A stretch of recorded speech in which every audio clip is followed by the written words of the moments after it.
Hello everyone and welcome to the Car Crash Test channel where we dive into the latest safety results from IIHS crash tests. Today, we're diving into the crash test results for the all-new 2024 Acura ZDX, Acura's latest electric luxury SUV.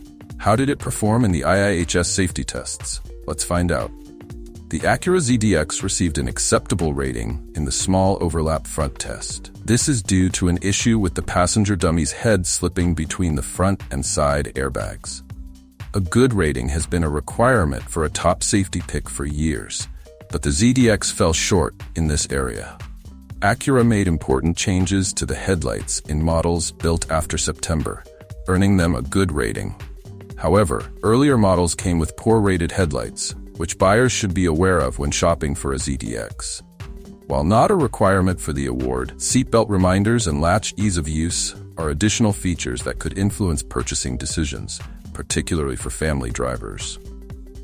Though the Acura ZDX fell short of top safety pick status, it still offers a wealth of safety and luxury features.